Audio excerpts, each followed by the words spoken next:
And Iran is relatively weak, I guess, because it doesn't have its proxies in the region. But very clearly, it's not that weak. Look at what they're doing now. Turns out Iran is not that weak at all, it seems. This entire time, their strategic restraint was genuinely strategic restraint for some weird.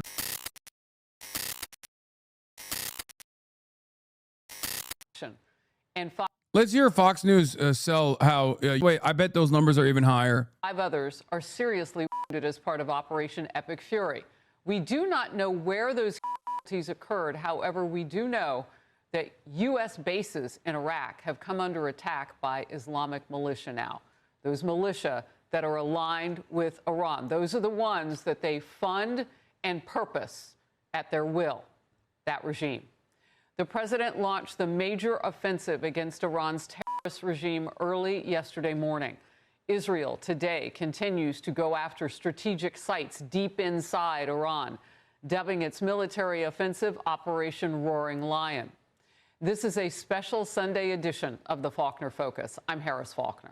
Those are U.S. missiles launched in the opening phase of the operation. Israelis have killed more than 40 senior Iranian commanders. By the way, they used missile systems with 300-kilometer range, and they openly showed that at least one of the Arab nations that they're one of these Arab nations, we don't know which one. I don't know if they figured out which one it was, but at least one of the Arab nations were actually being utilized to deploy strikes against Iran. Commanders since the operations began, which includes the top Revolutionary Guard leadership and Iran's defense minister. A huge development now, coming together in just the last bit.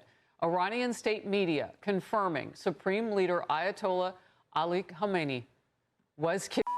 Now, we knew that yesterday. Fox confirmed, the president talked about it, and now wide media.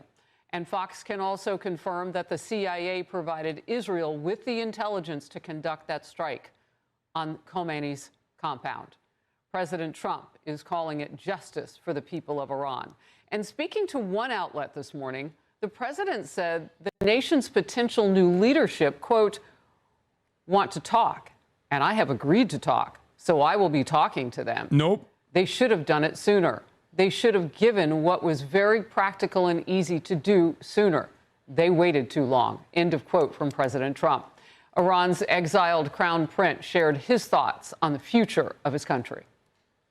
There's no question that this is the game changer we've been waiting for all this time. This is like full decapitation of the regime, and ultimately what will expedite its total collapse. The Iranian people has suffered too much to settle for anything less than that. Well, while Iran's leadership is calling for revenge, citizens are in the streets, really all over the world, wherever they live, including the United States. You're taking a look now. This is Berlin, Germany. Streets are cheering the killings of the top regime officials who have been oppressors of the people for decades. The regime projecting strength while citizens have toiled under miserable economic conditions and political and social repression and death. You know about all those protesters just in the last few weeks. An estimated 30,000 people targeted by their own government. That government now, big pieces of it are gone. We have Fox team coverage. Lieutenant Colonel Darren Gobb is coming up in focus. And Trey Yingst is on the ground in Tel Aviv, where air defenses continue to intercept Iranian missiles. Let's begin with Chief National Security Correspondent Jennifer Griffin in Washington. Jennifer. Harris, as you mentioned, CENTCOM has confirmed that 3 American service members were killed and 5 were seriously wounded in a missile strike. We're told other Americans sustained shrapnel injuries and suffered concussions. These are the first casualties of the war the U.S. and Israel have launched against Iran. CENTCOM would not say which U.S. base the missile strike targeted, while family notifications continue. We also can now report that 4 B-2 bombers flew from their home base of Whiteman Air Force Base in Missouri on a round trip to Iran and are now safely home. A senior U.S. defense official told me they dropped dozens of 2,000-pound penetrator bombs on Iranian ballistic missile sites that are hidden underground. The Iranians have mobile missile launchers that can be rolled out of caves and then pushed back into a protective bunker. They may have fewer of those launchers today, however. The Iranian strategy seems to be to escalate to de-escalate. The Iranians have fired 135 missiles and 209 drones at UAE, 66 missiles at Qatar, and 45 at Bahrain, along with 9 drones. Hotels and civilian apartment buildings are being hit by Iranian missiles and drones in neighboring Gulf states. Missiles have been fired at a U.S. military base in Erbil, likely by Shia militias in Iraq, who have long been funded by Iran. A mob tried to storm the U.S. embassy in Baghdad, and Pakistani security forces used batons and live fire to push back an angry crowd threatening the U.S. consulate in Karachi, Pakistan. Both Iraq and Pakistan have large Shia Muslim populations. And British Defense Secretary John Healey said 2 missiles had been fired toward Cyprus, where the British Army has service members stationed. It's the first time Cyprus has ever been targeted by Iranian ballistic missiles, likely fired from Tabriz in western Iran. There are reports that the Iranians have reached out to Oman, saying they are willing to talk. President Trump, as you just mentioned, just told The Atlantic that the Iranians have reached out and want to talk, and he is willing to talk to them. Israel's defense minister announced that Israel is now using stand-in weapons over Tehran and will now have 24/7 presence in the skies above Tehran. That means that they and the U.S. military have effectively suppressed the air defense systems over Tehran, a huge step forward in terms of being able to track the movements of Iranian leaders and forces. We reported yesterday that the start of the joint operation had to be moved up based on intelligence and this target of opportunity, the meeting at Khamenei's compound. Fox has now confirmed the intelligence for that strike came from the CIA, who passed it to the Israelis. The New York Times was the first to report this. The man to watch is Ali Larijani, the head of Iran's Supreme National Security Council. He has moved into the top position in Iran. He just gave an interview in which he threatened revenge for the killing of the supreme leader, Ali Khamenei. Why are Iranian missiles only really able to hit civilian targets on hotels? Have their capabilities degraded if they can't reliably strike our bases? Who said they can't reliably strike your bases? You said American Embassy? An American Embassy fucking security staff killed 10 Pakistani people protesting outside of it.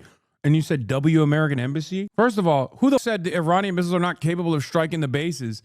Here, does this look like their capabilities have diminished? Dumbass? What purpose does it serve to lie to yourself? You think? I will never understand that. People who would just like rather live in an alternative reality. Quote, the United States and the Zionists have burned the heart of the Iranian people, and we will burn their hearts. Now it seems both sides want to talk. Not clear if that means there will be regime change in the end, if there is a new... Why do so many Americans want to be such rabid dogs? Do you really have nothing going good in your life? Yes. Supreme leader, and Ali Larijani keeps the reins of power. He was one of the main members of the Iranian leadership, Harris, ordering the vicious killing of thousands of Iranian protesters just weeks ago. Harris. Jennifer, thank you very much for getting us started. The conflict is having major impacts across the Middle East. You'll hear more and more about that during the Faulkner Focus today. Iran has launched waves of missiles and drones into Israel and the United States military bases and some civilian areas in the region. And we were told to expect some of that. What is an oddity, though, is that they are hitting Qatar, Kuwait, and the United Arab Emirates hard. Nations with at least relationships with Iran, if not some actual supporters in some cases. U.S. Navy's 5th Fleet headquarters in Bahrain was hit by an Iranian strike. And President Trump is warning what is left of Iran's leadership to stop this, stop the retaliation. Here's what he posted. Iran just stated that they are going... Stop this. Iran, no. Khalil, no. Yeah, that'll work. ...to hit very hard today, harder than they have ever hit before. They better not do that. However, because if they do, we will hit them with a force that has never been seen before! Exclamation point from the commander-in-chief. Right now, to shoot down this incoming ballistic missile. And this is Israel. You hear the sirens sounding repeatedly as Iranian projectiles are flying toward population centers there. The top level of that country's vast air defenses working to intercept the barrage. Still, an Iranian ballistic missile struck west of Jerusalem, killed 9 people, injured nearly 50 others, including children. An Israeli military spokesperson says Israel has called up 100,000 reserve soldiers Chief Foreign Correspondent Trey Yinks is in Tel Aviv with the latest on this. Trey, it is nightfall there now, and sometimes we can see things tick up, although a lot of this has been playing out in the daytime. What is the latest? Yeah, Harris, good afternoon. Throughout the day, we've watched as Iranian ballistic missiles soared through the skies of Israel, many of them intercepted by Israel's advanced air defense systems. But just outside of Jerusalem, one of those missiles slamming into a heavily populated area, killing at least 9 people, according to first responders. You can see crews here digging through the rubble, trying to put out the flames. Just a horrific scene. Tonight, Israel's prime minister addressing his country and the world, saying this. Our forces are acting now in the heart of Tehran with increasing intensity, and it will only increase further in the coming days. And yet, these are painful days. Yesterday here in Tel Aviv, and now in Beit Shemesh, we lost dear people. My heart goes out to the families, and on behalf of all of you, citizens of Israel, I send strength to the wounded. As the Israelis are continuing their airstrikes tonight against the Iranian regime, we know some protesters in Iran have taken to the streets. They are celebrating following this operation that was launched by President Trump and Israeli Prime Minister Benjamin Netanyahu that led to Iran's supreme leader, the Ayatollah Khamenei, being taken out. There were some small pockets of Iranians chanting death to America in other locations. We're also here. A much smaller group of people were like, death to America. Bro said Khamenei. Hearing tonight from Iran's President Masoud Pezeshkian, one of the few Iranian leaders still alive. Israel should be aware that this will bring them nothing but shame. Our great nation, who are now mourning this great martyr, must foil the enemy's evil plans by being present in mosques and on the streets. We also have some new video from the Israelis showing strikes earlier today in the Iranian capital of Tehran. I'm told by a senior Israeli security official that these strikes were taking out a building that the IRGC used to crack down on protesters earlier this year when President Trump says 32,000 civilians were killed. Now, Harris, I just got a message from a senior White House official who tells Fox News President Trump said new potential leadership in Iran has indicated they want to talk, and eventually he will talk. For now, Operation Epic Fury continues unabated. It's so funny that Trump's like, no, they want to talk to me. And Iran's like, no, we're good. I don't understand why you're saying this is only Israel driving the war. America's wanted regime change in Iran for decades. Okay, brother. Americans don't know their ass from their fucking elbow. Who do you think in the United States of America, especially in contemporary American society, has been the driving force? Or do you think it's just a simple accident that they also happen to be the most pro-Israel individuals out here? Like, what are we talking about? You could have perhaps made an argument of uniparty if Barack Obama's administration didn't exist. Guy who literally gave Israel $38 billion on his way out. Guy who literally gave Israel $38 billion on his way out actually had an alternative vision to dealing with Iran. It was successful.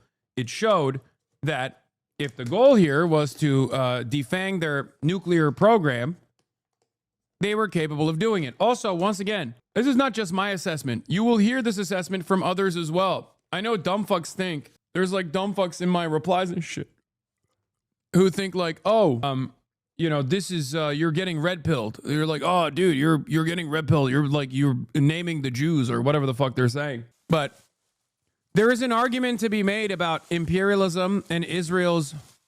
Obama admin had a different strategy to advance the interests of capital. Yeah, that's my argument, dumbass. Exactly. Yeah. And now, since Trump won, Israel is the one who's in the driver's seat. Joe Biden was an insanely pro-Israel person. Why do you think so many Democrats have such a hard time talking about the Trump administration's attitude towards Israel? Why do they never bring it up? Why do they never criticize it?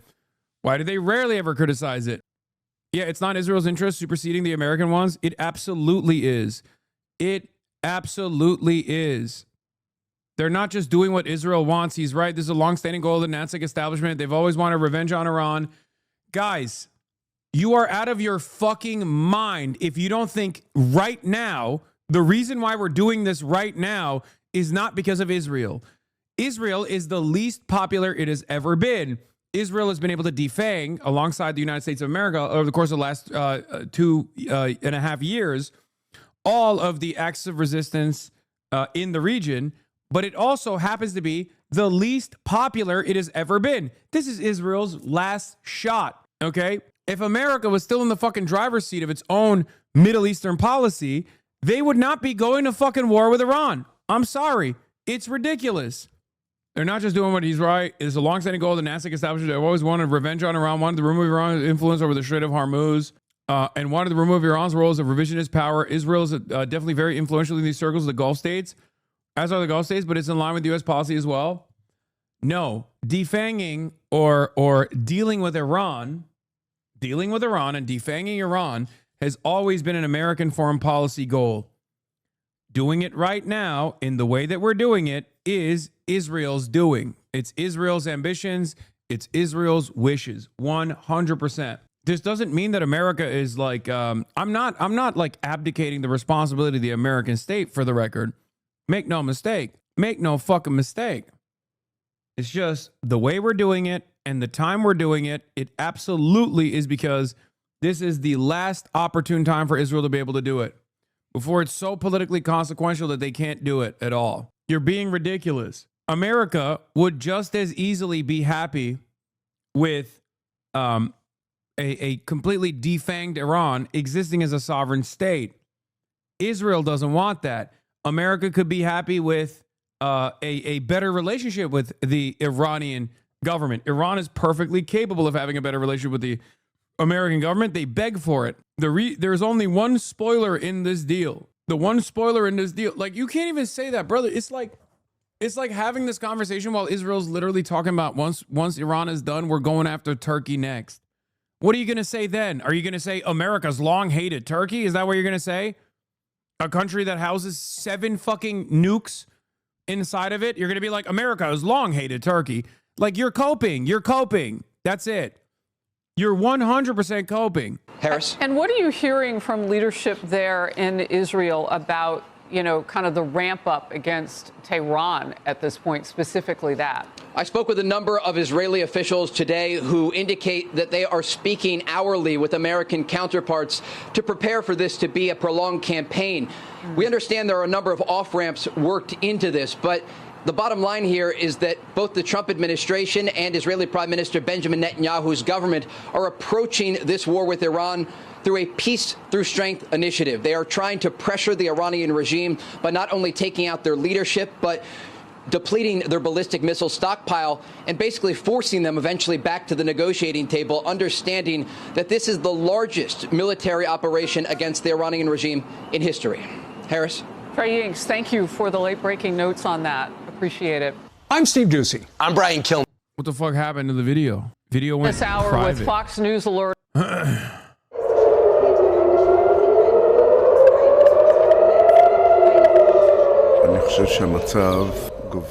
America has numerous options of dealing with Iran. Israel is the only country that actually wants to completely destroy Iran. Even other Gulf nation states that have ideological battles or sectarian battles with or sectarian conflict with the Iranian nation, with the Iranian government, don't want Iran to be completely fucking completely destroyed. Okay? Israel is the only country in the region that America is listening to in this incident, the way that they're going after. And also, I will say another thing. I don't believe the Wall Street Journal reports about Saudi Arabia also separately petitioning the American government. I don't believe it. I think that's fucking bullshit. I think right now there is, as you've also personally recognized and talked about, there's a separate security cooperation happening in the region, and Saudi Arabia has a lot of smoke for the UAE. Okay? They don't like Iran. We all know that. They've been diehard fucking anti-Iranians. I'm telling you, the reason why that Washington Post article came out was to just be like, no, Saudi Arabia still wants it too.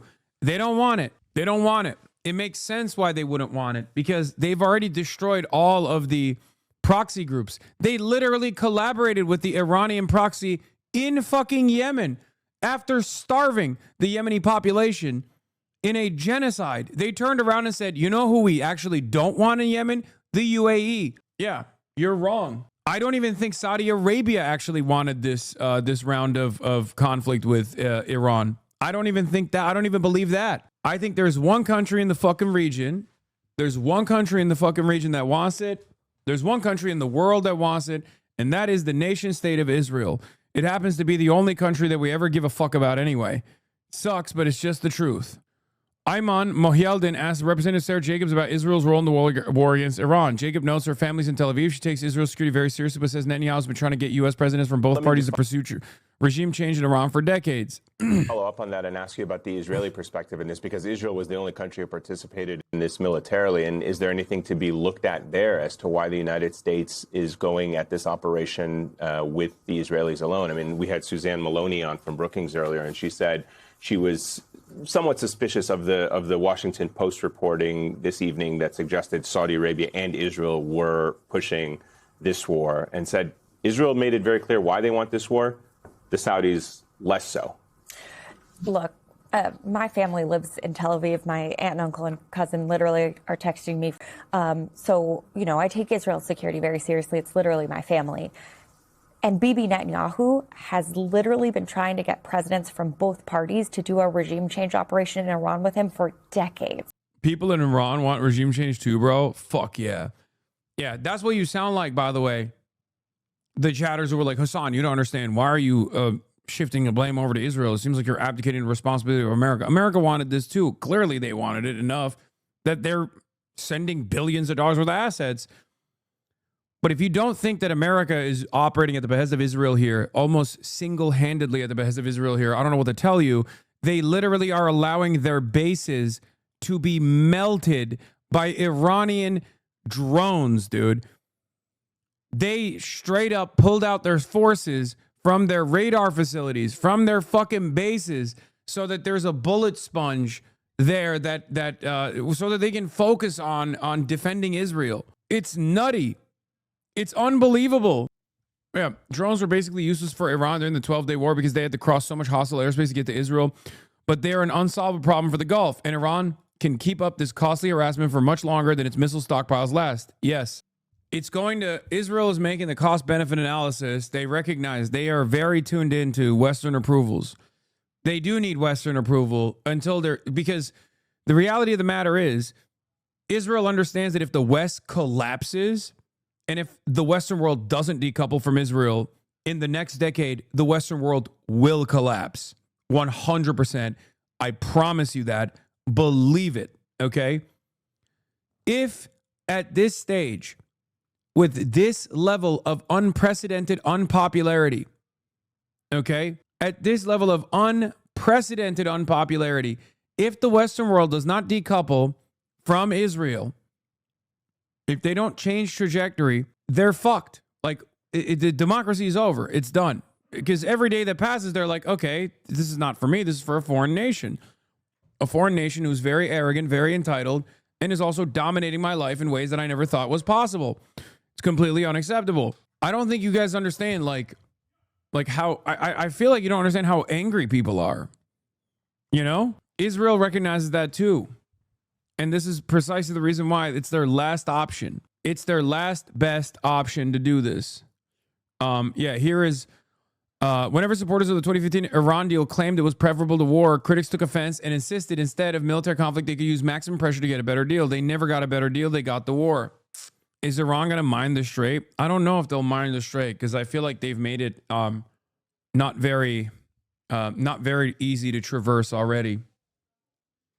Abu Sansin, sleep my beauty. I'll tell you all about the events, my dear. Sen uyu güzelim. Ben sana anlatırım tüm olayları. Vay be ne güzel uyuyor ama. Vay amına koyayım. İyi sahur. Sometimes I feel like we're going for a simplistic answer that puts Israel as the 100% responsible party. No, there is no 100% responsibility in general. America is the one who's still moving their fucking units there. American politicians, either because they have Israel's dick launched far up their assholes or because of their own personal bloodlust, are totally on board with this. Okay? But like, what are we doing? There is no other country on the planet that we do this for. Please be fucking real, dude. Be fucking real. There is literally no other country that we do this for. Not a single one. There's no other country where we do this for. Whether it be our domestic policies in terms of like, in terms of straight up punishing American citizens at the behest of a foreign nation. Like you can straight up be an immigrant with a green card and say fuck America and you're fine. But if you say fuck Israel, you get deported. What the fuck are we talking about? It's ridiculous. It's ridiculous. We treat Israel better than we treat any other country on the planet. We were fantasizing about invading Greenland not that long ago. There is no real reason as to why America is doing this beyond the fact that Israel support is cratering in the Western world, and they know that they're running out of time for unlimited funds. And Iran is relatively weak, I guess, because it doesn't have its proxies in the region. But very clearly, it's not that fucking weak. Look at what they're doing now. Turns out Iran is not that weak at all, it seems. This entire time, their strategic restraint was genuinely strategic restraint for some fucking weird reason. ההנהגה שלנו לא יציבה באופן קיצוני. כניסה למלחמה הזאת, לא שלא נדרש לטפל באיומים על ישראל, אבל הכניסה עוד תביא לנו צרות צרורות, המשך ותערער את הקיום שלנו פה באופן כבר מערערת, כבר מעורער כבר הרבה זמן. זהו. מה זאת אומרת? אחלה מצב שבעולם. סוף סוף תקפנו את האיראנים. ועוד מעט יהיה לנו פה שקט לעוד 50, 60, 70, 100 שנה. זה לא יכול. Delusional. Feel good, I feel safe. Everything is going to be okay. It's about time. I don't want to wait anymore for what's coming. Now it's coming. Let's finish it and let's start the day. I swear to God, it's a fucking death call, bro. Israel is like, Israel is a death call. Zionism is fascism, and fascism is a death call, you know? It's like I'm reading a fucking history book about how fascism developed in Nazi Germany, you know? It's crazy. We've got Purim in 3 days, celebration of freedom. And it's kind of the history repeats itself because it was with Iranian diamond passion and it's coming back. I think it's something we had to do. We see our enemies trying to get us back into war and to attack and threaten us, and they didn't have enough, and we need to protect ourselves. And I think with the Arab enemies, we noticed, I'm 43, I've knew some wars in my life, that we have to be the first. We have to establish that we are strong, we are not scared, and we are here to protect our land. At this point, the Iron Dome is done. Israel will hide as much as possible on the destruction that's happening. That's not a real video. I don't think. That doesn't look like a real video. Unless it's the Haifa. It looks like it's AI, but Haifa was struck for the record, but I don't think this is a real video. This is fake. Yeah, this is AI. Explosions don't look like that. Yeah, I think people are just trying to send me fake videos so they can clip me believing the fake video, but what is this? Was the oil tanker actually hit? I don't know. Liberal calling for the death. What's the penalty for treason again? What is this? Hasan Pakistani's chest suicide bombing is dead just by a 10K Shahed drone from China. Just make fucking drones. You can purchase them online in marketplace. China literally sells. Are these guys stupid? I mean, yeah, the answer is yes. Like, obviously, I'm not saying this is a good idea, man. Why is it that, like, I'm incapable? My ideological enemies are incapable of making a fucking joke about, like, the actual circumstances at play here. I'm literally memeing on the Taliban, you fucking idiot. Anyway, I don't really give a shit. Whatever. Suck my dick, dude. Oh, what's the death penalty? We gotta kill this guy. The truth, I'm quite surprised that Israel is the first one to attack. I was expecting the United States to attack first. I'm not sure that it's good for Israel to be the first one, but once it's taken and once it's done, I think and the hope for a great change in the Mediterranean. I'm standing here today above this synagogue in the Israeli community of Bet Shemesh, a place where an Iranian missile has struck today, killing. Yeah, this cratered the shelter. Multiple Israeli civilians. This wasn't. But the fact that they're doing this, the fact that they're showing this, I think they were trying to garner sympathy. Military target. They're not going to get it. Ironically enough. The Iranian regime purposely targets civilians. This is what we're up against. A terror regime. Like, I'm sorry. It rings hollow when I hear it from an IDF commander. Oh, wow. You mean to tell me there's a terror regime targeting civilians? Wow. First of its kind, you say? That uses civilian casualties as a war tactic. People really hate you, and it's all the better to see time after time when you're vindicated on your own positions and just spreading the word of awareness. You keep fighting a good fight on the right side of history. Yeah. In English, and we'll too. target innocent civilians to advance that goal. We send our condolences to the family. First time I've ever encountered such a thing in this region, you know? Wow. Wow, that's crazy. The bombardments go on. In Tehran, the boom of destruction. American and Israeli forces renewing their assault. And it follows this. The Israeli military has now released fresh footage of this. Fresh satellite imagery from planet suggests the Qatar early warning radar, a $1 billion Raytheon FPS 132 system, as claimed by Iran, may have. Brother, what the fuck are you saying? The 3M image is not definitive, but there is what could be burn scarring on the ground near the radar. Yeah, IDF demanding sympathy from the population, from the Western world, is so fucking funny. It's not going to happen. People who are already pro-Israel are going to go, oh, I hate this. I can't believe it. Oh, this was awesome, yeah. Your prime minister is a wanted war criminal. You don't have the moral high ground here at all. This is a war crime. This is a war crime. Targeting civilians, targeting... Have you seen Gaza? Elderly woman, killing, murdering her caregiver from the Philippines. And the Iranian regime... I bet you they're going to kick that guy out, by the way. Yeah. Iran has a right to defend itself 100%. Is targeting not only us in Israel. They are targeting... Like, the international rule-based order is not designed around only Israel getting to do offensive initiatives over and over again and then claim self-defense. The entire region. What about the 100 or so schoolgirls in Iran that are being killed in a strike there? And this must stop. This must be stopped, and this is what we're trying to do. Yes, next question, please. But what about those Iranian let's schoolgirls? allow others, please. I'm Lomas from... But your prime minister is a wanted war criminal. You don't have the moral high ground here at all. This is the war. All Israel has to do is release the 10K Palestinian hostages. Yeah. It's just like, it's not happening. It's not happening. Wait, it keeps going? Is it 2 minutes long? We are aiming at military targets. But the Iranian regime is targeting our civilians, our children, our women, our elderly. But this is not only happening here in Israel. The Iranian regime is attacking the entire region. 8 countries. I repeat, 8 countries. Only we get to attack those countries. Brother, you bombed Qatar. Like, you don't even get to say nothing. You have literally invaded Egypt. Like, you are annexing more and more territory in Syria. You are bombing children every day. Fuck you mean? You're like, only we get to do it. Iran does not have a right to defend itself at all. In the region by ballistic missiles of Iran. Yeah, Israel perfected liberal fascism, by the way. You know what I mean? They perfected it. They do this like soy right shit every fucking day. They're like, why have you called me a Nazi? I only care about National Socialism in Israel. Not only Israel. Arab countries.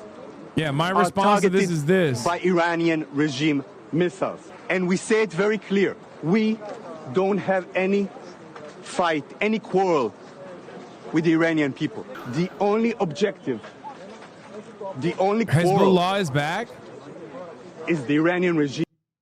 Hezbollah is back? Hezbollah has entered the war. Urgent. Israeli Channel 12 on the army. Launch missiles from Lebanon towards northern Israel. Ooh!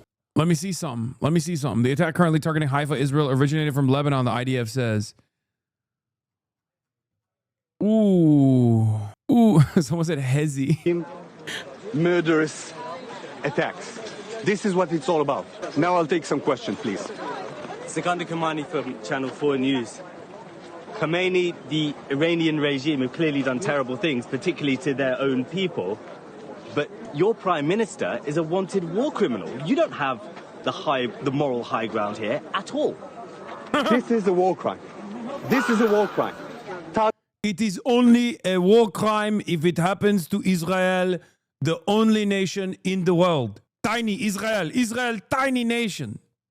Size of New Jersey. Targeting civilians, targeting elderly women, killing, murdering her caregiver from the Philippines. And the Iranian regime is targeting not only us in Israel. They are targeting the entire region. What about the 100 or so schoolgirls in Iran that have been killed in a strike there? And this must stop. This must be stopped, and this is what we're trying to do. Yes, next question, please. Israel killed the live feed as soon as the Hezbollah attack started. Reports indicating that these are launches from Hezbollah. Israel killed the live feed. We've got impacts. At least 6 launches confirmed and reports of more than 1 explosion. No word on interceptors. Will update. Maybe we'll get some phone camera footage. Who knows? This is bad for Lebanon. Yeah, but Israel's got its hands a little too full right now. Don't you think? Wasn't Hezbollah disbanded? No, but they were just like, they were dormant. New Donny Danon. This week, Jewish families all around the world celebrate Purim. Many Israelis will do so now in a bomb shelter. Bruh. The story of Purim happened more than 2,500 years ago, in the same place, in ancient Persia. An evil minister by the name of Haman sought to wipe out the Jewish people. And it began with words, with chants. It became a decree. It could have become a genocide. Refused to remain silent. She stepped forward. She spoke up. She acted before it was too late. That is the lesson we learned. It is not only an ancient lesson, it is a modern one. This is the Amalek lesson, by the way, and he's doing it at the United Nations. I feel like they're flexing, you know what I mean? Did he get fatter? Yeah, he did. Every time a baby is murdered by Israel, he gets fatter and fatter. Him and Randy find both. Kurt Mills, the leading intellectual architects of this war, are already moving the goalpost to a small ground force in Iran. This is an out-of-control war, he says. I mean, I don't really care to hear this too much, but let's continue. Blew up the compound of Ayatollah Khamenei, killing Iran's supreme leader. For the record, the clashes are erupting between the Shia protesters and the Bahraini security forces after a demonstration condemning the assassination of Iran's supreme leader was dispersed, with Molotov cocktails reportedly thrown during the unrest. Yesterday, we were watching the Wow Mao video, and you motherfuckers were like, oh, Wow Mao's calling your ass out. They literally arrested Shia Bahrainis for celebrating the strikes on the American military base. A lot of you don't realize that there's a Shia minority population the Bahraini administration has suppressed actively, and they're continuing to do so. Oh, Bahrain is Shia majority. Isn't that Amalek story? Amalek was a guy who Allah told King Saul to obliterate. King Saul defeated Amalek, but kept the plunder and wealth in defiance of Allah's order to destroy. This Saul lost favor in the sight of the Lord King, and David was anointed to replace Saul. My mistake. What's your read on this? If Trump gets to a point where interceptors are running out, but Iranian missiles are still flying at a steady pace, and give it a 50-50, he launched a tactical nuke rather than face humiliation, and the Europeans will once again support him. I can see that happening. And in the absence of any sort of like counterforce on the planet that says if you launch nukes, we're launching nukes ourselves, I don't think China's going to do it. I don't think fucking Russia is going to do it. In the absence of that, Trump might actually do it. Or Israel might even fucking do it, honestly. Trump might just get Israel to do it and then shift the blame over to them. America continues to flex its formidable military might, even as news of US deaths emerge. But Iran has responded with both missiles and by declaring its determination to avenge its dead leader. America and Israel should be aware that this attack will bring them nothing but shame. Our great nation, who are now mourning this great martyr, Khamenei, must foil the enemy's evil plans by being present in mosques and on the streets. And this is what Iran's rage looks like. Sometimes you feel like we deserve to be wiped out as a species. Don't worry. We're getting there. The town of Beit Shemesh, just a short drive from Jerusalem, was hit by a missile. The explosion flattened a school, a synagogue, homes, and a bomb shelter where dozens had sought refuge. At least 9. I could see North Korea presenting a nuclear deterrent for Iran before I see China doing it. Are confirmed dead. Visiting the scene, one of the most prominent members of the Israeli... Who's we? This has nothing to do with black and Asian people? Okay. Does this have anything to do with Arabs? You think Arabs and Persians in general? Like, do you think they brought this upon themselves? What do these people ever do to them? What do these babies do to harm them? They've never done anything bad to Iran. We don't even share a border with Iran. It was for no reason at all, except pure hatred for the sake of hatred. So Pezeshkian waiting for his turn to soft effect by offering himself as a caretaker leader. Screenshot this, Delcy Rodriguez vibes. I'm asking all those who defend them in the world. Who are you defending? Monsters. The people we spoke to insisted this is simply a residential community with no targets of any military value. For many Israelis, the first day of this war was all about images of missiles being intercepted and bombing raids on Iran. But this is a very different scene. A school, a synagogue, homes demolished and people killed. This attack makes the war very real for every Israeli. This is what it is. This is what it looks like. And just for reference, this is one missile that hits and affects so many buildings and so many lives.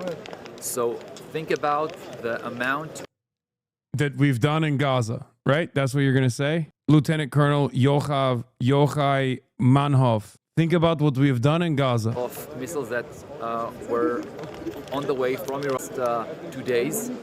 So the damage can be immense. Iran has continued its attack on Gulf nations. Smoke rising in Sharjah and Dubai. This high-rise building in Bahrain struck by a suspected drone. Iran's plan is to embroil as many nations as possible. In Oman, smoke billowing from a port.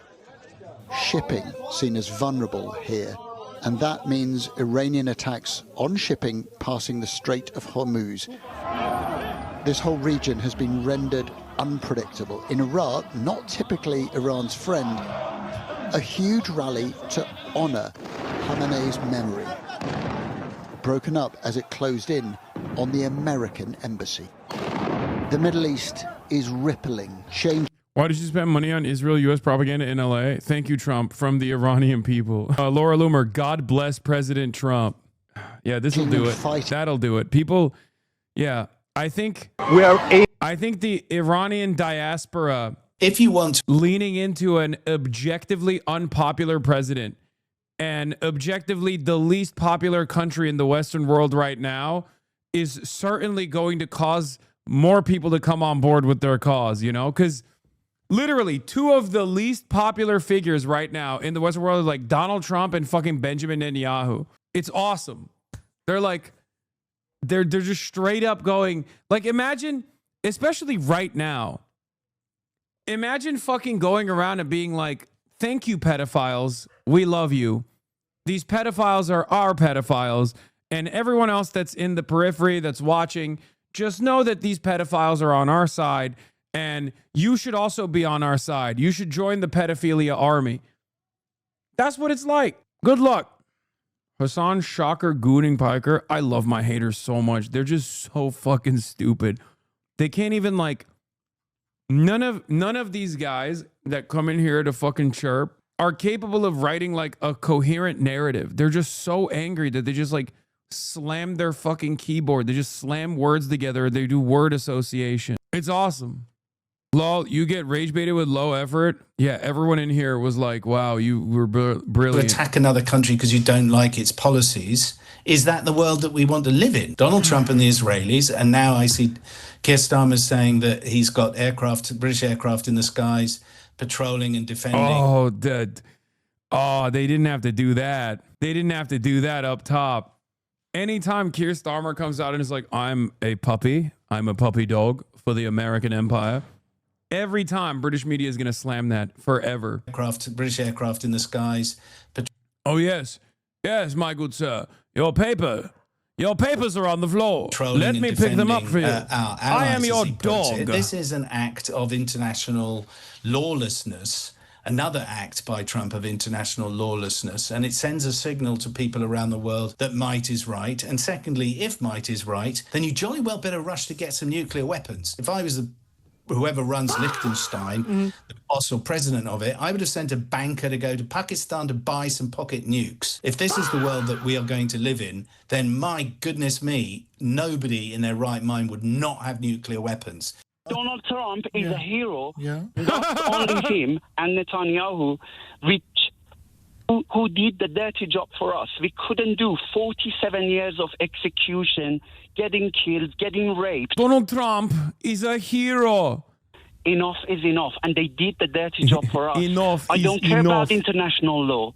As long as we don't get killed, we don't get executed, we don't get raped. So, Yashar, if you don't care about what's happening in Ukraine? When moral things come to consideration, I don't care. Okay, so Yashar, what would you say to China if they would invade Taiwan tomorrow on a moral basis? What's your argument going to be? If there is a moral case, there is. I want Taiwan. There is not. There is yes, not. There is. There is. What The Chinese moral case is I want Taiwan because I believe that it should be reunified with me. That is the moral case. It's not moral, Ali. It's not moral. It is. Taiwanese people are not getting killed by their own governments.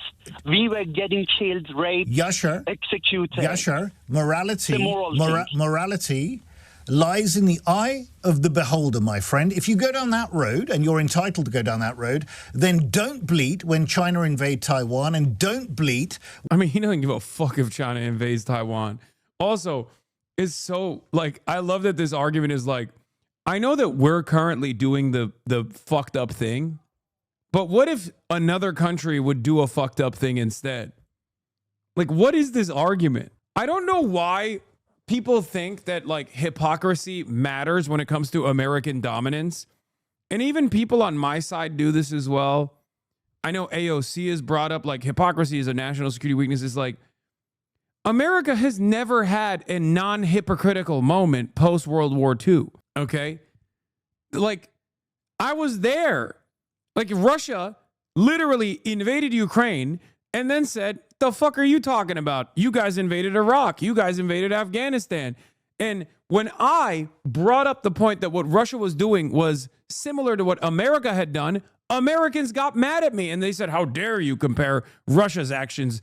They're actually so much worse because that's Russia doing it and not us doing it. They didn't understand when I compare a country, a foreign adversary, to the United States of America, I'm actually giving them the maximum worst designation that I possibly can. But they don't get it. If Taiwan is a province, the Maldive Islands belongs to Argentina. I think AOC is right about that because in the case of Russia, Ukraine, the U.S. likely would have gotten more support from the global south and other states if they did actually see a difference between the U.S. and Russia. But the reason why they don't see a difference between the U.S. and Russia, also, what fucking good does it make? What good is it if the global south defends Russia or America? America doesn't give a shit. Malvinas. Sorry, not Maldives. Malvinas. Oh shit, it may have been Hezbollah, not Iran, that struck the British base. Wait, what? Between Cyprus and they said that there are a lot of missiles between Cyprus and Beirut. And they said that there are... Oh shit. What the fuck are they doing? They're crazy, bro. Something is going down in Haifa. AP and Reuters have both cut their feeds. Yes, it is Hezbollah, I think. Hezbollah, I think, has started throwing bombs in Israel's direction. What is this?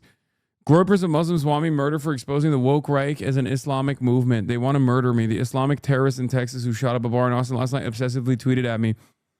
Of international lawlessness, and it sends a signal to people around the world that might is right. And secondly, if might is right, then you jolly well better rush to get some nuclear weapons. If I was whoever runs Liechtenstein, the boss or president of it, I would have sent a banker to go to Pakistan to buy some pocket nukes. If this is the world that we are going to live in, then my goodness me, nobody in their right mind would not have nuclear weapons. Donald Trump is a hero. Not only him and Netanyahu, who did the dirty job for us. We couldn't do 47 years of execution, getting killed, getting raped. Donald Trump is a hero. Enough is enough. And they did the dirty job for us. I don't care about international law. As long as we don't get killed, we don't get executed, we don't get raped. So, Yashar, if you don't care about what's happening in Ukraine? When moral things come to consideration, I don't care. Okay, so Yashar, what would you say to China if they would invade Taiwan tomorrow on a moral basis? What's your argument going to be? If there is a moral case, there is. I want Taiwan. There is not. There is. There is. The Chinese moral case is I want Taiwan because I believe that it should be reunified with me. That is the moral case. It's not moral, Ali. It's not moral. It is. Taiwanese people are not getting killed by their own governments.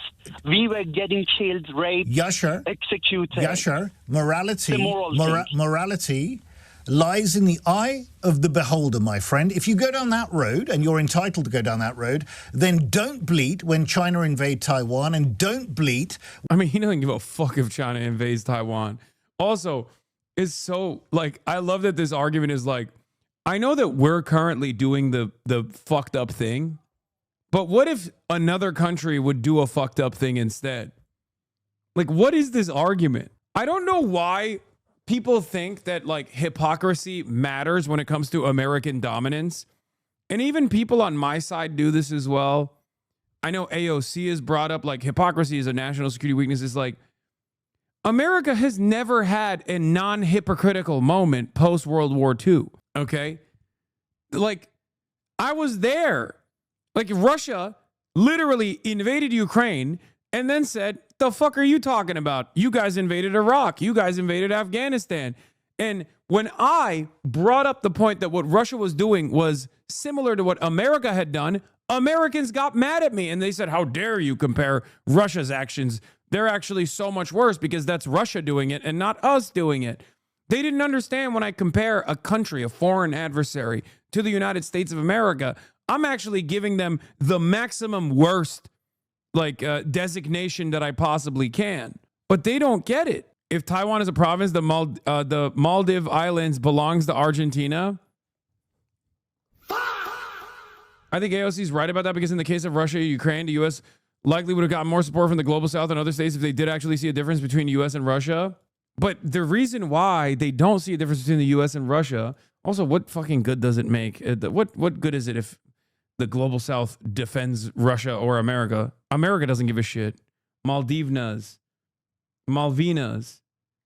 Sorry, not Maldives. Malvinas. Oh shit, it may have been Hezbollah, not Iran, that struck the British base. Wait, what? Between Cyprus and they said that there are a lot of missiles between Cyprus and Beirut. And they said that there are... Oh shit. What the fuck are they doing? They're crazy, bro.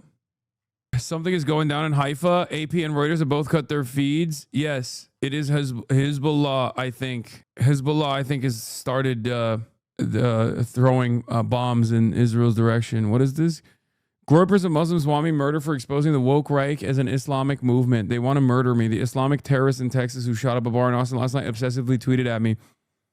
Combatants, deport all Muslims. I think there's more than just Muslims that want to do that to Laura. Oh yeah, Nick Fuentes is woke now. He wants his Groyper army to vote Democrat in the midterms.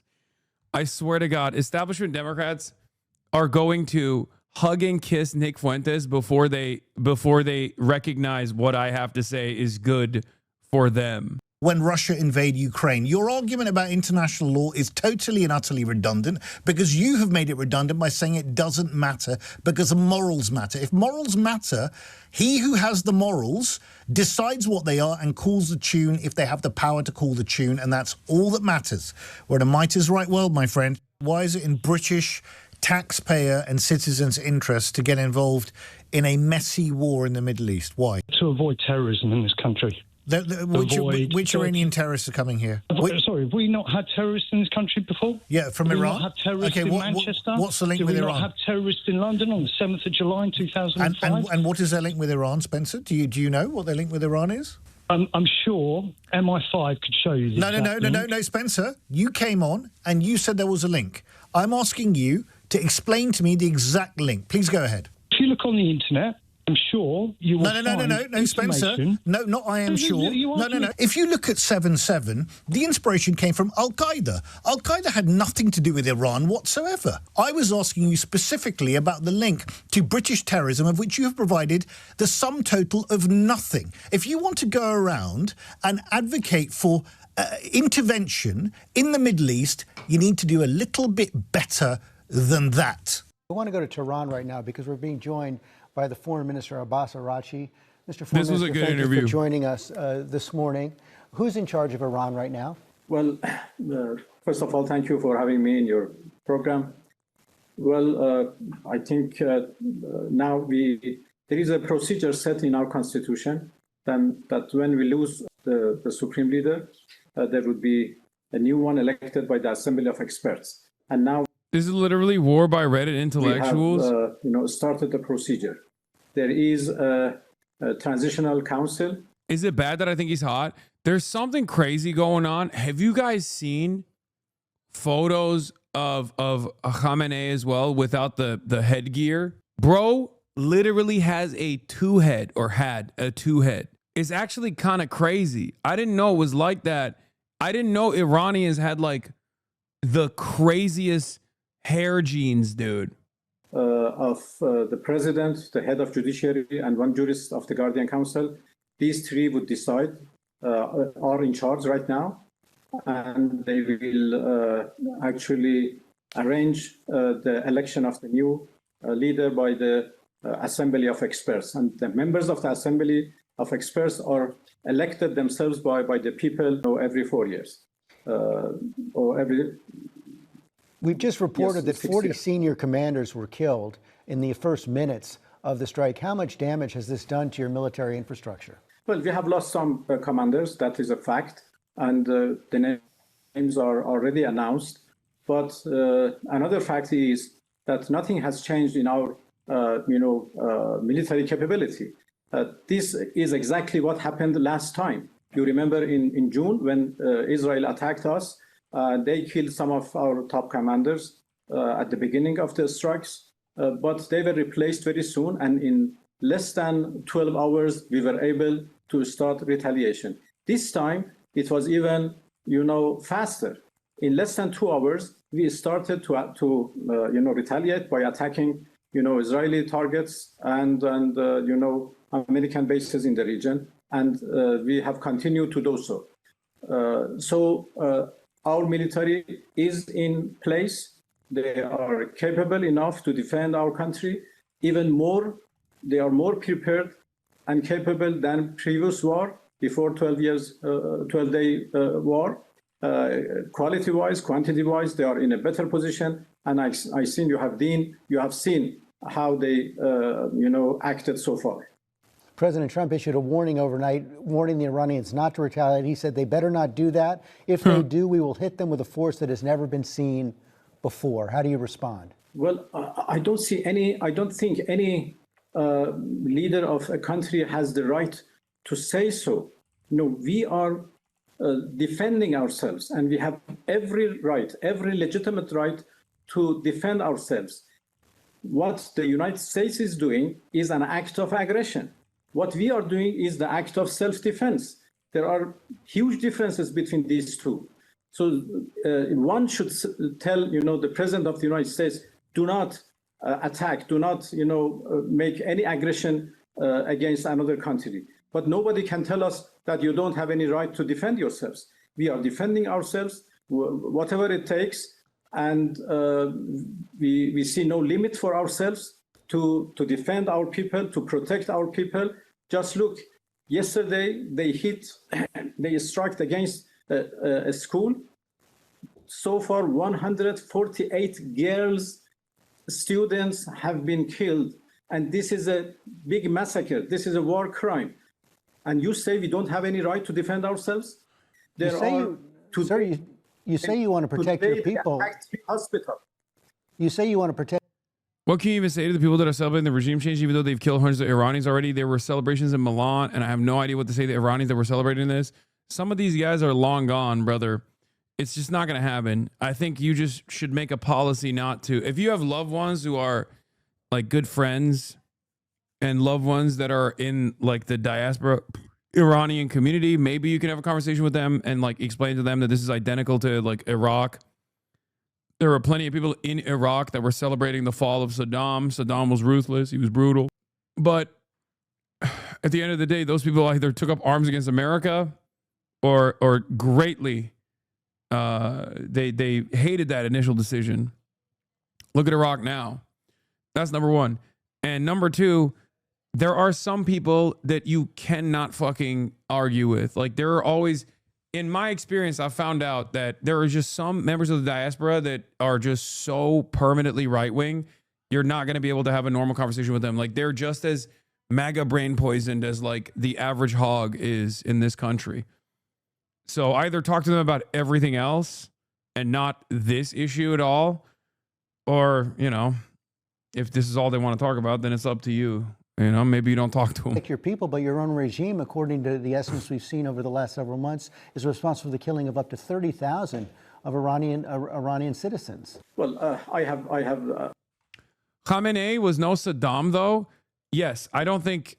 Wait, I can't tell if you're saying Khamenei is worse than Saddam, because Khamenei was not worse than Saddam. I don't think. Khamenei just happened to be in charge of Iran for a lot longer than Saddam reigned over Iraq. It's really hard to convince someone to have consistent politics when it comes to their native country. True with most diasporas, people who are woke in the U.S. but super racist when it comes to their home country are supportive of right-wing governments. Yeah, I mean, Israel. Literally every like progressive every progressive Zionist. Like there was a reason why there was a thing called Progressive Accept Palestine in left circles for years and years, because there were a lot of people who are like some of the most woke motherfuckers you ever met, right? We have already answered this accusation. You know, let me to explain. We were faced with a terrorist operation. Khamenei was worse than Saddam, bro. Had a harem of Slovenian femboys that the media doesn't want you to know. What the fuck are you saying? It was first protesters, demonstrations. To the people of Iran, Khamenei is as bad as Saddam. Okay, it doesn't even matter whether he's as bad as Saddam or worse. It doesn't matter. All these people that fucking celebrated the fall of Saddam, who straight up fucking genocided the Kurds. Okay, so I think many of you just don't know enough about Saddam, but for a lot of, like, he used chemical weapons. Like, come on, dude, that's crazy. Like, it's not even a comparison, in my opinion. Yeah, Saddam committed 2 genocides, invaded neighboring countries like 3 times. I think he was worse than Khamenei. I think people just have a little bit of a recency bias here. Yeah, but regardless of the evil Olympics that you're trying to do here, Saddam's fall was worse for Iraq than if they had kept the government intact, if America never invaded. Do you understand? BB, don't react. They're clipping you. My argument here is not like, oh, well, there is a range of like evil where it automatically triggers American military intervention as appropriate or whatever. For both of these countries and both of their leadership, like, a lot of people don't realize that American bombs and American intervention, that's a crazy comparison. I'm Iraqi and that's a crazy comparison. People are crazy. Yeah. American intervention doesn't yield prosperity for the country at all. Legal, according to our constitutions, our people have the right to protest and to go for gatherings and demonstrations. They did it from 28 December to 7 January. We had legal protests. Everything was fine and nobody was killed. And then on 8 January to 10, we faced with a terrorist operation. Armed elements were added to this question, and they started to shoot at our police forces, our security forces, and then they started to shoot at ordinary people, even to protesters. Why? Because they wanted to increase the number of deaths. Since the president of the United States had already said that if there are killings, he would come to rescue. So they wanted to actually drag him to this question. So they started to kill people. So that was a terrorist operation for 3 days, and the number of killings were exactly 3,117. And the names of those victims, all of those victims have been already published by us. together with their identification number. If anybody claims that the number is more, as you said, 30,000, please show one evidence. Please add one more name to the list we have already published. So please be fair. Out of those 300, 100 people, we have announced 2,500 as martyrs because they were killed by terrorist elements. 200 of our police forces have been killed by those terrorist elements. If somebody shoot at a police department officer in the United States, how do you react? Do you just give him permission to do whatever he wants because he is a protester? No. So please distinguish between two different stories.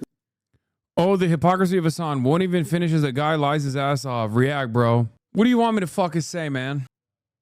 What do you want me to say? Yeah, he actually fucking totally deserves it. Like Iran deserves it. Something. No, you're right.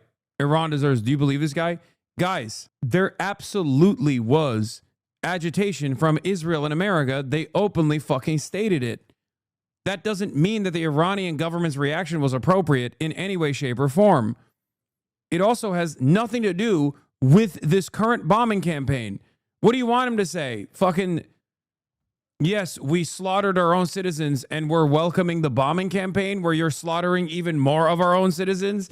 It's only appropriate if you fucking kill our citizens.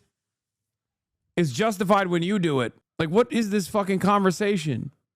He's absolutely right. They were armed Israeli astroturf agitators. How does any police force from Beijing to Washington deal with something like this? No differently. If anything, they crack down harder. And this gives the IRGC a valid out to not meet workers' demands. Not that that was an option in the sanctions and financial manipulation to core this tone around. There were people. The initial merchant strike and merchants protests came as a direct consequence of the sanctions. Okay. And then it built into something much larger, and there were absolutely foreign agitators in it, but it doesn't matter. At the end of the day, the Iranian government did what it does all the fucking time, which is aggressively stamp out protesters, utilize the American and the Israeli government's response to the protests that very clearly said Mossad operatives are doing this protest with you. Okay? The lie he's saying is who killed the protesters? And of course, he's the head of a fucking foreign state. Of course he's going to fucking lie.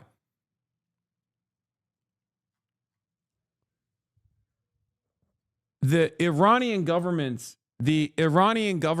response in this circumstance was unimaginably violent. And the Iranian government's lie in the aftermath of the protest was, oh, it's all everyone that got killed by, Mossad agents or whatever. That's bullshit. Stories.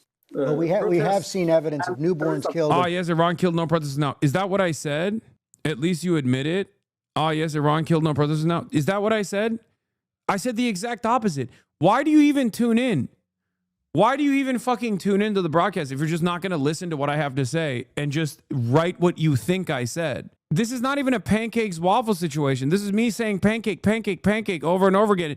And you going, wow, you never said pancake. Like, this is worse than having little listening comprehension. This is like you hear the opposite of the words that are coming out of my fucking mouth. Children's killed, and the numbers are certainly higher than what you have claimed. Yes. Are those who are celebrating in the streets right now subject to the same kind of discipline? Because they were blind shootings at the ordinary people, at ordinary cars who were passed through the streets. HasanAbi is fitting for the IRGC, shaking my head. Yeah. People were killed, blindly by these terrorist elements because they were ordered by Israel at that time. They were instructed to kill people and give a big number of. This has nothing to do with.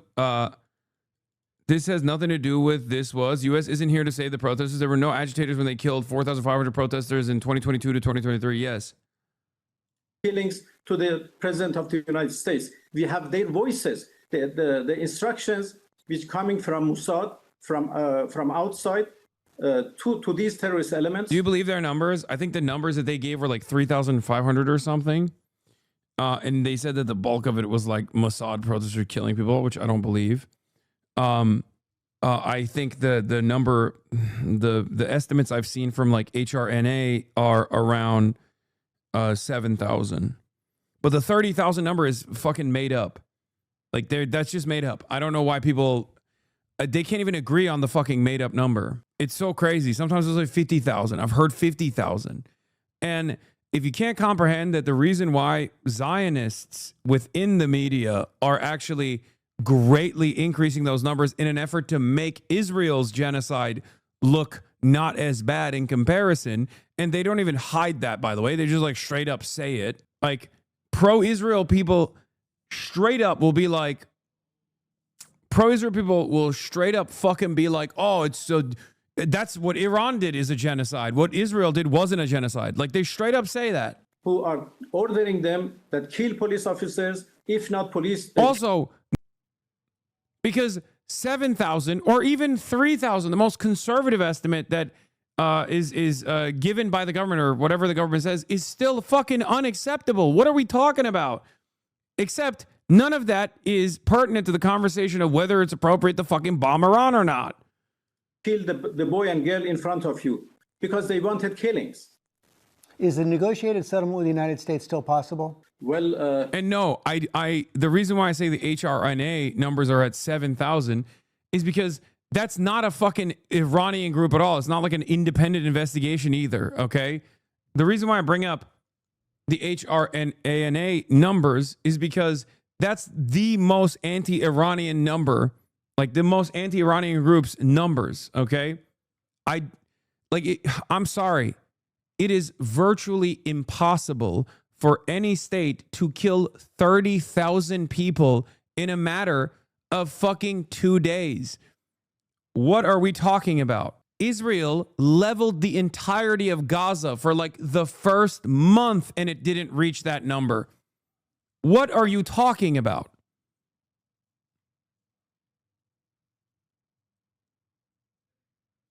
Like, that's, if you truly think that the Iranian government is capable of killing 30,000 people in a matter of a week, okay?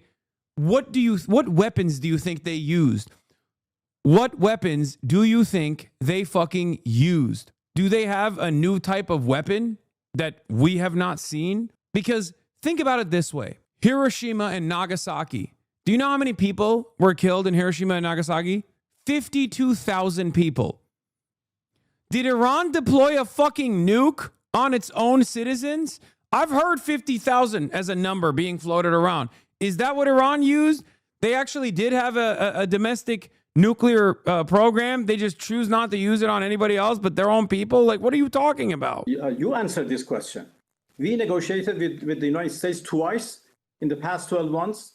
And in both cases, they attacked us in the middle of negotiation. And that has become a very bitter experience for us. In last June, we were negotiating. We had 5 rounds of negotiations, and we had already fixed the 6th round for 15 June when the Israeli attacked us, and then the U.S. joined the attack. And this time, we had 3 rounds. Last Thursday, we had a very good discussion, very good talks in Geneva. Both Iranian and the U.S. delegation were happy at the end of 7 hours of negotiations. And I can go into the details of what we agreed and how a deal was at our reach. And when I don't understand your point. What difference does it make? 7K is still far too many. Yes, I agree. The reason why I'm stressing this is because a lot of people who are pro-Israel use this number in an effort to undermine what Israel did in Gaza. And it's not like they keep that interest hidden. A lot of people don't understand what it looks like to kill 30,000 people. We know what it looks like to kill 30,000 people. Okay?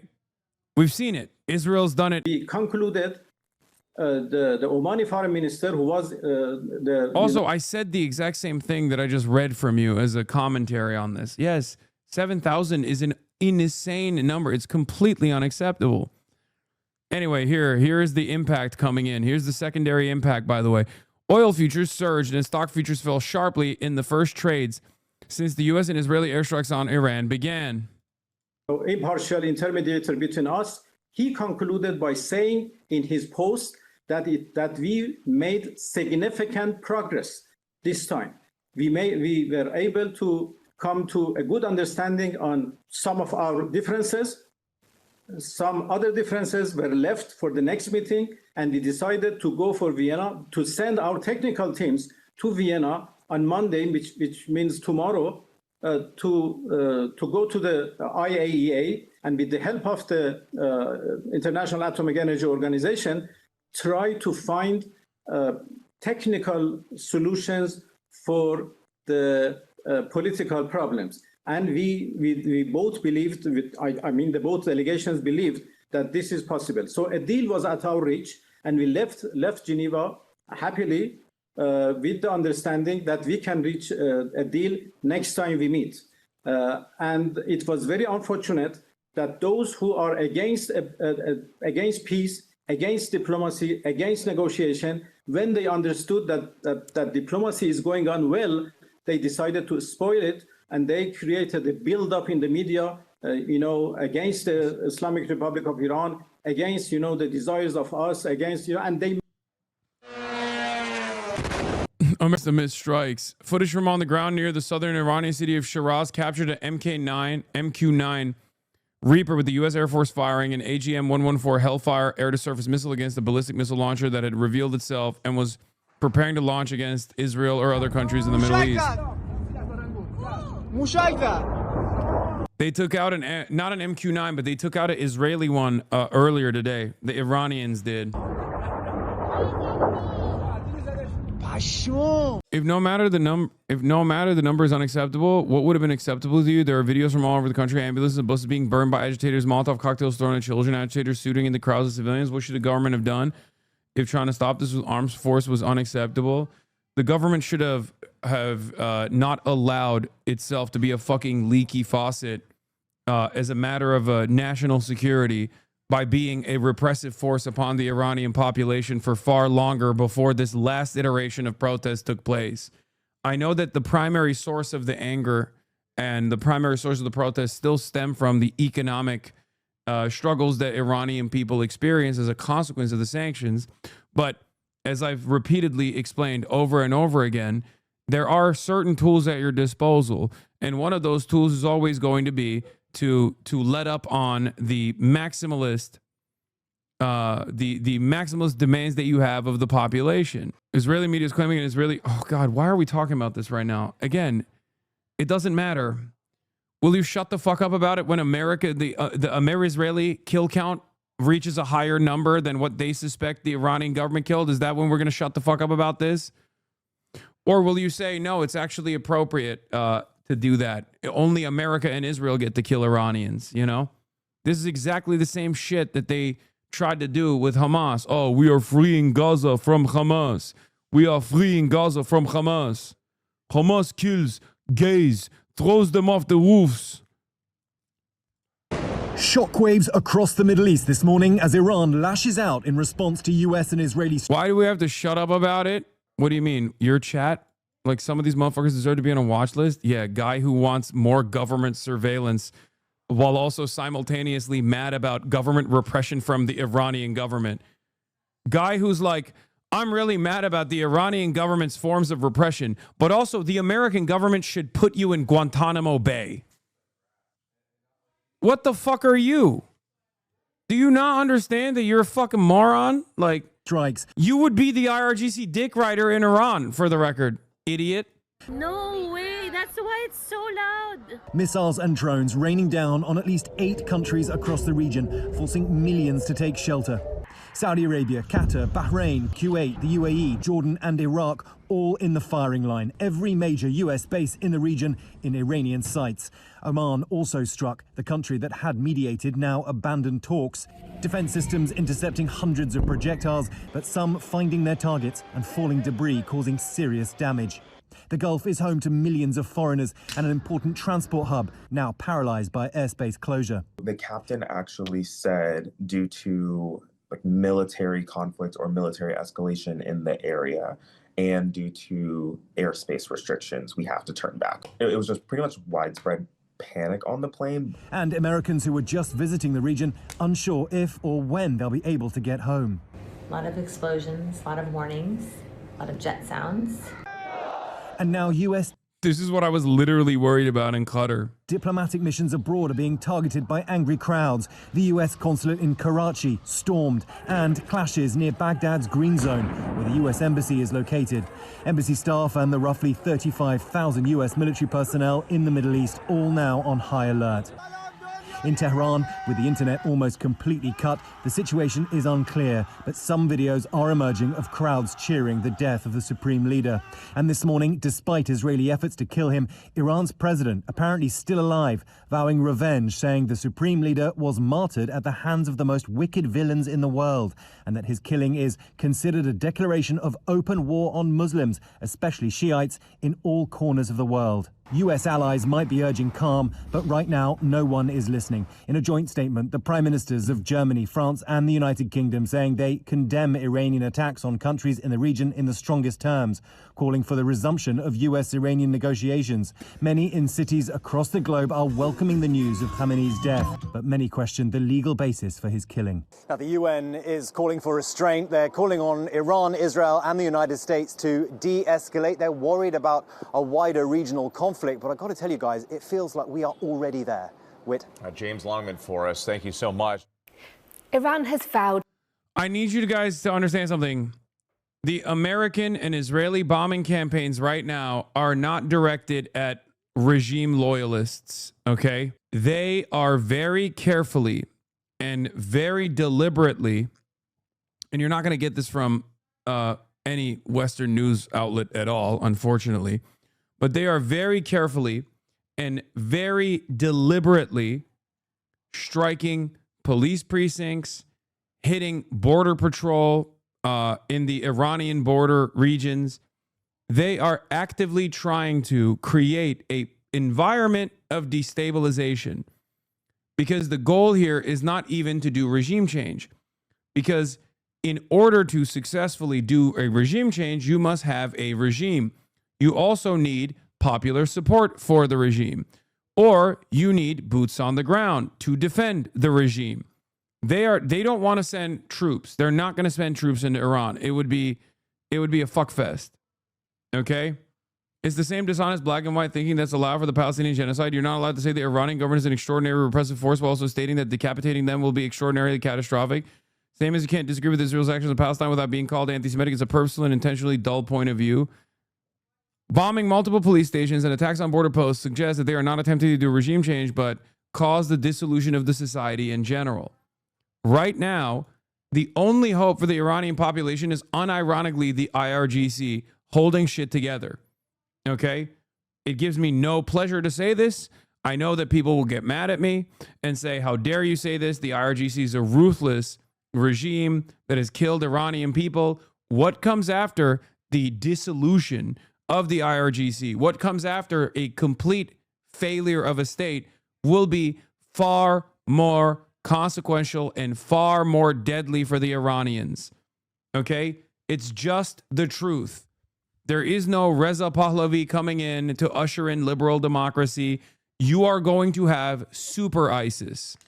Okay? Partially directly in the hands of ISIS, ironically enough. If there's a group of people that fucking despise the Iranian population the most and the IRGC the most, it's ISIS. So these bombing campaigns are not, I mean, there's no such thing as like bombing a country to destabilize it enough to like bring about regime change anyway. That's bullshit. That's never happened and it's never going to happen. But the way that they're bombing currently shows that they are not even invested in bringing in a force, a puppet state, or anything of that sort, which would look like Iraq or Afghanistan. Even in Libya, they had popular mobilization on the ground because they had a bunch of fucking Salafist brigades in Libya. Okay? They don't even have that inside of Iran because Iran is more intact than Libya. Iran has more control over its own society than Libya did. They're trying to rid that state apparatus to the best of their ability. They're trying to erode that state apparatus. Okay? And the reason why they want to erode it is so that while all the Iranian diaspora right now fucking are waving these flags, waving the old Iranian flag, like whatever, the Persian flag with the lion in it, what they fail to comprehend is what comes next. If the IRGC completely falls, completely collapses, And I'm not saying this because like, oh, it's great. IRGC is punishing, the enemies of Palestine or whatever. I'm straight up telling you right now, if the IRGC cannot keep the country intact, what comes after is going to be enormously consequential. Okay? It will be unlike anything you've ever seen before. There is no good outcome here. It's all bad outcomes. And the least bad outcome here is that the IRGC keeps shit together for as long as they can, while America and Israel back away through this war of attrition because it's far too costly and it melts the economy too much. And then they have to find like a more reasonable cessation of hostilities. I think it's the opposite. The RGC is the most likely to form a military government that will make a deal with the West. The RGC is the largest corporate entity in Iran that is interested in maintaining its hold on commercial activity. Yes, I agree. I know. That's what I think is going to happen. Eventually. The problem is Israel doesn't believe that.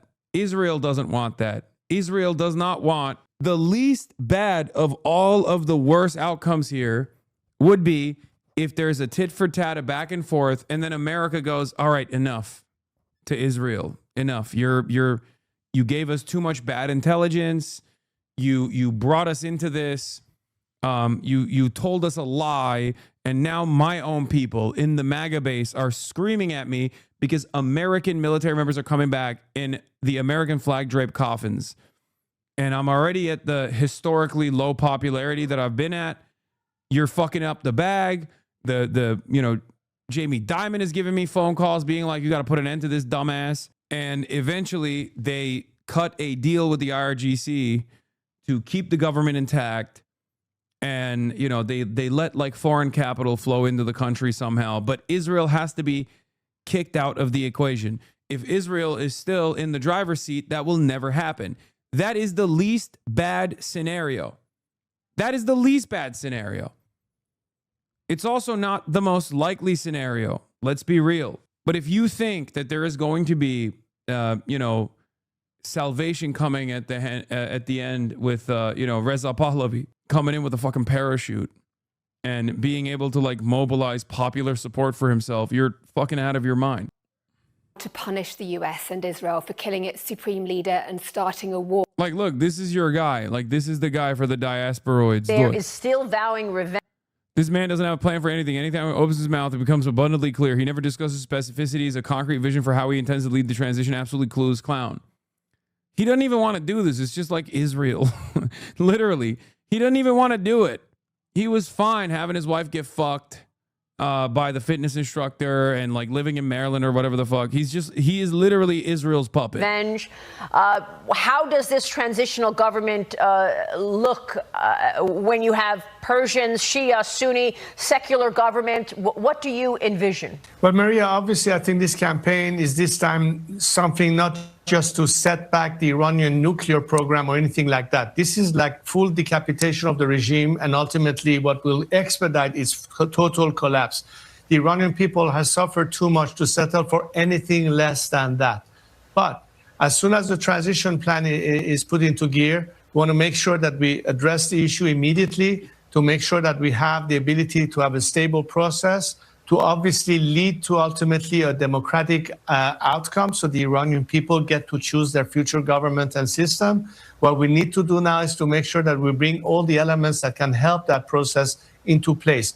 I was talking earlier today with Senator Lindsey Graham, who's a good friend of Iran. In fact, people now call him lovingly Uncle Lindsey for his position. And he talked to me earlier saying that he would try to organize a bipartisan group at Senate level for us to present that plan.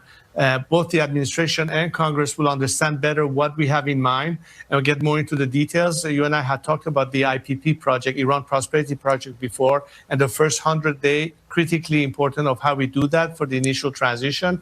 I've been working with a number of Iranians from across the spectrum that are united on this purpose. We have the most diverse coalition of people dedicated to that process, parts of the country, including religious minorities, ethnic groups that are all aligned in this national project that we have. So I feel extremely confident that we get this into place and make sure that I still don't understand what is the maximalist position on W for Israel here. Completely collapse Iranian society as it stands. Death and destruction befalls Iran Iran falls into sectarian and ethnic conflict, and there's no state that remains, and they'll deal with like the impacts of it as it comes along, because it will actually be consequential for Israel as well as it will be for every other country in the region, including Europe, including pretty much anywhere that refugees will go to, right? But Israel gets to do greater Israel without any fear or any scrutiny whatsoever. That's it. That's Israel's goal here. Israel's goal is to destroy the Iranian civil society, to destroy the Iranian state in and of itself, to collapse it completely. Lindsey Graham literally openly said it. Yes, Lindsey Graham literally said he does not care if clerics get to stay in power. Diaspora and protesters in Iran who are naive enough to the nature of U.S. intervention are in for a rude awakening. No, but Lindsey Graham also said they don't care about what happens after. Lindsey Graham was asked straight up, is there hope for the Iranian population? He said no, because Lindsey Graham does not care about what happens to Iran. Okay? They just want to break it. They don't want to build it. What the American government has learned from both neocons and perhaps more consequentially Barack Obama with what he did in Libya is that it's not, the problem was the nation building aspect. You can just go in and break shit and then say, sorry, it's your fault, you deal with it, and fuck right off. It's when you stay behind for 20 plus years, that is the problem. Okay? He literally said, Lindsey Graham said, not our problem when asked what's going to happen to Iran. They're dropping bombs over Tehran right now. Yes, they've been going crazy mode. They've been doing carpet bombing on Tehran tonight. And I guess they haven't stopped doing it, which is crazy because they told people to go out and fucking protest. As I told you yesterday, they're slowly but surely going to increase the dial of cruelty. Okay? They're slowly but surely going to increase the dial of cruelty. They're going to go in and they're going to kick it up a notch over and over again. This is not because they want to fucking blow up like missile launchers or whatever. No. Once they realized that there is not going to be any sort of like popular rebellion in the country, once they realize that there's not going to be a popular rebellion in the country, they're saying, all right, fuck it. It's the nuclear option. They are going to try to turn Tehran into Gaza. They are currently directly bombing the family members of the motherfuckers who were cheering this bombing campaign on here in the United States of America. It was eventually going to get there. It was always going to get there because there's no principled approach here. The goal here was never to actually stabilize Iran. If they wanted to deal with a stable Iran, a sovereign Iran, well, Barack Obama tried that. And we saw exactly how Israel reacted to that. Do you understand? Do you understand why when people come to me and they say, well, what about the Iranian government? What about the Iranian government? Look, neocons learned the lesson from Obama's Libya intervention that it's actually far better. There were numerous techniques of intervention that was implemented. You got Syria on the one hand, again, costly, too sophisticated, too difficult to pull off. You got Libya, which was less costly, and they were in and out, boom, boom, boom. Not a single asset was harmed in the process. They did some bombing campaigns, and they did a no-flight zone over Libyan air, and they fucked off. And look at Libya now, a country that's basically sliced in half with open-air prisons and shit. Holy shit! Oh my god! I don't know what that fucking thing is, but it sounds like hell. Is there no oil in Iran, or was this just a topple regime? No, oil is the benefits. Holy shit! Look at this shit, dude. Yes, this is Tehran. Of course it's Tehran. There's no fucking, there's no defense systems. Do you think Russia would get directly involved supporting Iran? Europe is going full Nazi if the Iranian state collapses. They already are crazy about Syrian refugees. Imagine what will happen when 30 million Iranians will try to flee. Yeah, all of the diasporas are going to learn a very different lesson about how the fucking European Nazis feel about their presence and their existence on European soil, for the record. That's the other side of the story. But people never learn. People never fucking learn. I don't know. Hasan, but there's protests supporting this in LA right now. Yeah, I know. I don't give a shit. There were fucking people supporting the American intervention in Iraq too. Yeah, this bizarre statement can probably be taken as a hint that more casualties have already been incurred that have not been disclosed yet, and whose announcement will be staggered over time to avoid generating immediate domestic pressure to end the operation. And I agree with that too. 100% that's what's going on. That's why when he said, oh, more casualties will happen as well, they're signaling that a lot more people died in armed services, but they're just not saying it right now. Because if they found out that like 500 soldiers fucking died yesterday, the American public would be up in arms. Law Hadamaz delete chats that go against what you say. There you go. I'm not saying the number is 500, by the way. I'm just saying if it's something much higher than, 3. Nearly a dozen KC-135R/T Stratotankers with the U.S. Air Force have departed air bases tonight in Spain, bound for bases in Germany, the UK, and other countries in Europe.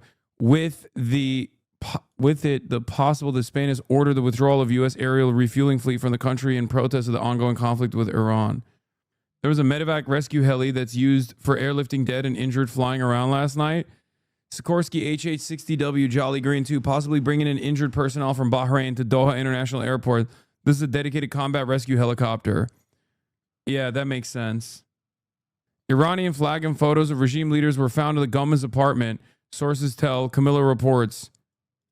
To Seymour on CBS News. Yes, they're already doing, they're already hitting this. When I said, like, come on, man, people were trying to be like, oh, you just love that terrorism is happening or some shit. Dude, right on cue. This is 2003, man.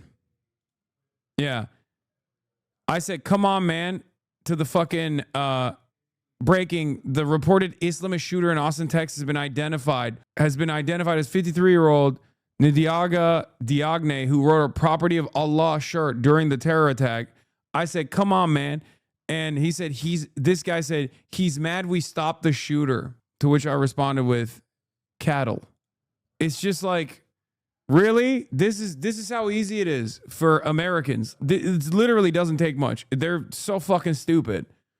Where they're like, oh, wow, look at look at this situation. This very well-timed random guy coming out of fucking nowhere being like, I love Islam so much. I'm doing this for Muslims. I'm doing this for Muslim, I'm doing this for Muslim. I love Islam. Islam rules. I'm going to do a terrorism now. Islam rules and I'm doing a terrorism. We already got shitpost accounts calling it a false flag. Normies might stick the landing on this one. I know. What is this? I looked at this the other day, and Lycan Cooks isn't wrong. In the last week, while Hutch has been arguing with DGG about moderation and yelling at Hasan in the news, there was a mega shooter at Mar-a-Lago. Mexico attacked the cartel. The Clintons testified at Congress. Zoran handled a historic blizzard, and right-wing yelled about Snowgate. A massive consolidation of huge news networks was bought by Trump-friendly billionaires. Gavin Newsom had a terrible book tour. Texas had a huge primary Dems showing up. And Hutch has been talking about chat moderation, arguing with DGG, calling him out, and shitting on Hasan. Hate Hasan all you want, but he's covered all of that while having Obama's NATSEC advisor on, Ro Khanna to discuss Iran, and North Carolina rep candidate to discuss her campaign and AI. It's true. I did do that. What is this?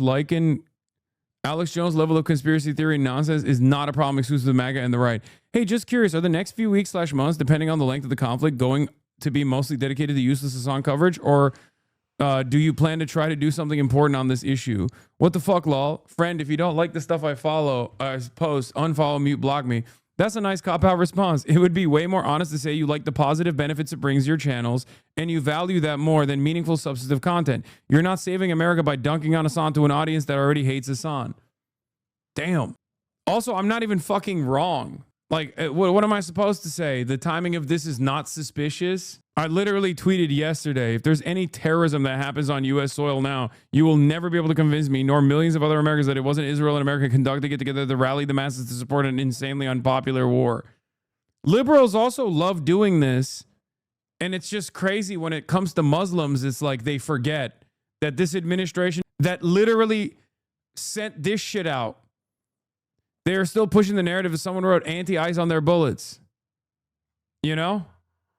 Like, liberals forget that it's the same Trump administration all of a sudden. When it comes to fucking potentially Muslims are the crosshairs, or potentially like Israel first foreign policy. The same liberals that were like, very interesting that this administration is doing a very bad, like their very bad job creating domestic propaganda, are fucking turning around and going, nah, this time it's real. This time it's definitely real. Never, I'm gonna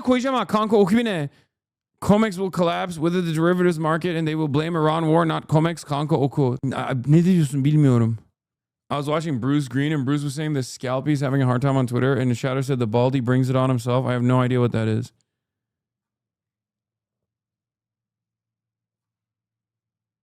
Iraqi Shiite insurgent group Saraya Avliya al-Dam posted a video of them launching rockets at the U.S. Erbil base.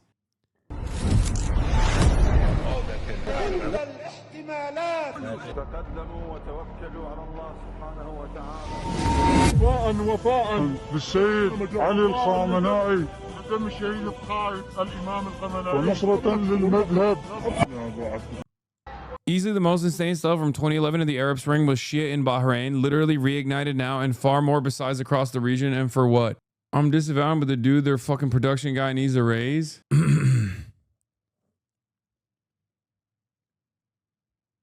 Reuters are saying the last Iran strike killed Benjamin Netanyahu. Yeah, that's. May Allah awaken the people. Yeah, they and hit help Berlin. Them to see the evil doings of Israel Iran. and the United States. Please verify. Ted Cruz straight up was joking about dead soldiers on the timeline. Wait, what? It's not every day you see a U.S. senator joking about dead U.S. Marines. Were your friends Germans wearing Nazi tattoos like that? I can assure you, your prayers didn't save my friends from dying in the last war you supported. Oh my God. Oh my God. Were your friends Germans wearing Nazi tattoos like you? What is happening? Are the Republicans insane? Dude, what the fuck? It's not every day you see a U.S. senator joking about dead U.S. Marines. Oh my God. What did Plattner quote retweeted as? No, Ted, my friends died as, and will always be United States Marines, you despicable fuck. What the fuck? It's unbelievable. Ted Cruz responded again. You're a communist by your own admission with a Nazi tattoo on your chest. Tragically, you embody the very best in today's Democrat Party. Nah, little man. You can't get away with that, little man. That's crazy. Bro, that's crazy that Ted Cruz straight up was like, yeah, all of those dead Marines are Nazis. Ted Cruz hitting the fucking bad empanada lines, dude. Ted Cruz comes out as an anti-American third worldist. He said, fuck them Marines. Oh, that's awesome. Yeah, Ted Cruz, he's Cuban. You know, he's a communist. He's a communist Cuban, third worldist. I think from today forward, things just get increasingly more weird and insane until Trump dies or a civil war breaks out. Chatter. That's already happening every day. That's unfolding all around us every day at an alarming rate. Let's be real. Ted Cruz said, I'm the troop exploder. Hello, I'm Ted Cruz, and I believe the U.S. Marines are a unit comprised entirely of neo-Nazis doing the fascist bidding of America empire. This is not the timeline I was expecting to live through. I mean, we're Americans, so at the end of the day, it's we face none of the fucking consequences, and we get to have all the bad takes. We get to dominate the whole world. We get to have all the fucking bad takes all the time, and then we sit there and we talk about our feelings. You know what I mean? It's just utterly ridiculous, but that is what it is, you know? Oh, there's also this. Rachel Maddow claims it's the Gulf Arabs that stand to benefit the most from Iran being weakened. Who benefits? It's always useful to start that question in any country. Who benefits? Who wants Iran bombed off the map and for their own reasons? Who are Iran's rivals and enemies? Perennially, it's the Gulf Arab states. Oh, so not Israel. Countries like Saudi Arabia and United Arab Emirates and Qatar. You know, Qatar, the country that just gave Donald Trump a really, really nice. Come on, man. The pearl of the fucking Gulf. How dare you? How dare you? Bro, these people are so crazy. What are you saying? Like, is Israel not in the lexicon? It's the same shit with like Jeffrey Epstein. They were like, you know, I think Jeffrey Epstein is an agent. And you're like, of a foreign state. You're like, the foreign state of, you're like, go ahead. Oh, the foreign state of Russia. The fuck do you mean? You can't fucking you can't let the words out? Who stands to gain the most from blowing up Iran?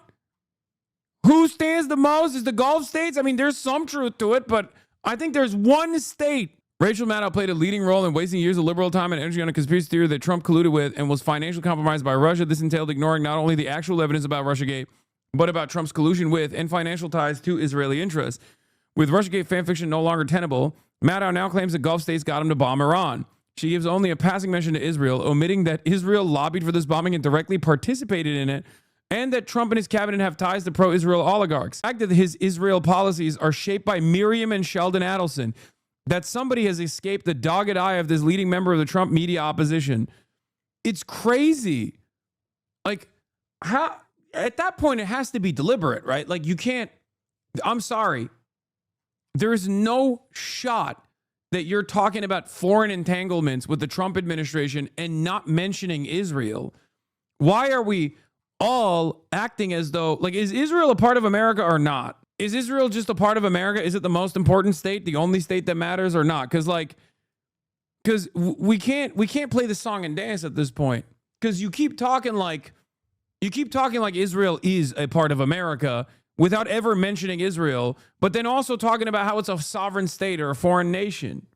Rachel Maddow did a segment on the bombing of Iran and blamed it entirely on the Gulf states and didn't even mention Israel. This is why the idea that resistance libs have been vindicated is so silly. They can't even acknowledge the realities of what's going on in the world if it doesn't fit their morality play vision of geopolitics. Like, the Gulf states certainly benefit from a weakened Iran, especially, I would say, especially Saudi Arabia. Okay? This is true. But the notion that, like, especially even bringing up Qatar with the jet and shit is so funny because, like, Qatar has a shared gas field with Iran. Like, what are you saying? Like, if you ask Israelis, Qatar is a part of Iran, okay? If you ask Israelis, they will say, like, oh, Qatar, the #1 anti-Semitic country on the planet other than Columbia students. The idea that, like, Qatar is actively petitioning the United States of America by giving America an Air Force One jet, by giving Trump an Air Force One jet so that they will bomb Iran is so stupid. Wall Street Journal editorial board, keep bombing Iran, please. The biggest mistake President Trump could make now would be to end the war too soon, before Iran's military and its domestic terror forces have been more thoroughly destroyed. Speaking of Fetterman last night on Fox News. Yeah, no, I mean, it's truly incredible. And let me just say, like, all of the naysayers, all these so-called experts, aren't you ever tired of being wrong about this? Everybody claimed that this was going to turn into like a huge disaster or things could go out of time. This guy fucking peed. Dude. I would say that anyone with like a little bit more foresight would probably know not to flex and do a touchdown end zone dance here. But of course, Fetterman is not known for having any sight whatsoever. Get out of control. And that's just absolutely not what happened. And what America and Israel accomplished today was profound. Yeah, no, I mean, this is an old video. It's truly incredible. This is not a new video. This is an old video. Israel really does seem to play a similar role to the Republic of Texas in regards to the imperialist war against Mexico. The difference is American empire has not moved well beyond the home hemisphere. This, among other things, why explicit integration into the United States does not occur. Don't do ableism. Bro, ableism is whenever anybody gives an opportunity to fucking John Fetterman to speak, they let him do the ableism for himself. Also, the girlies are fighting. Laura Loomer, 3 U.S. service members have been killed in action as a part of Operation Epic Fury. Epstein's Fury. American heroes, God bless them and their families. Marjorie Taylor Greene writes, this bitch is celebrating the death of American military service members and thanking their families for their blood sacrifice. Loomer lost 2 congressional races because nobody respected her or valued her enough to elect her. But this is who Trump takes late night calls from and laps up her praise and worship. Loomer hated Charlie Kirk because he spoke out against war with Iran the same way I do. War with Iran is America last, and we voted against it the same way voters voted against Laura Loomer twice. And now Americans are once again coming home in flag-draped coffins from another stupid, pointless foreign war for foreign regime change on behalf of Israel. And Laura Loomer demanded it and begged for it. Sign up for the military, Laura. Go to the front lines, Laura. Maybe then they'll give you a gun. You don't love Trump enough unless you go fight Iran yourself. Cooked. The Democratic Party is the Democrat Party is the party of war. Bomb Iran. Why is she cooking? That's my goat, Marjorie Taylor Goat. It's so fucking spectacularly unpopular, by the way. I spend a good deal of time in like the pliant media that is churning out State Department propaganda at an alarming rate. And it's still crazy that Americans by and large are just like, nah, I'm not. Nah, it's fucking bullshit. Nope. Not for me. And perhaps a big part of the reason why is because Trump himself ran on no regime change wars and releasing the Epstein files. Okay? That's it. And that's part of the problem. So the MAGA base, they were maybe stupid enough to believe him, but they believed him nonetheless. So there are, of course, always going to be dumb fucks in the base that are just like, oh, well, now Trump wants war with Iran. Well, I love war with Iran too now. Right? However, the reality of the matter is there are still plenty of people who are going to experience buyer's remorse. Jennings saying you're not MAGA if you don't back a war for Israel. We thought MAGA. I mean, they're right. They're right, by the way. They're right. America first is Israel first. Scott Jennings is right. MAGA is pro-Israel. MAGA is Israel first. The thing is, however, this might actually erode the base of MAGA a little bit further.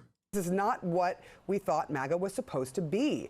Congressman Thomas Massie also writing, this is not America first. Do they have a point?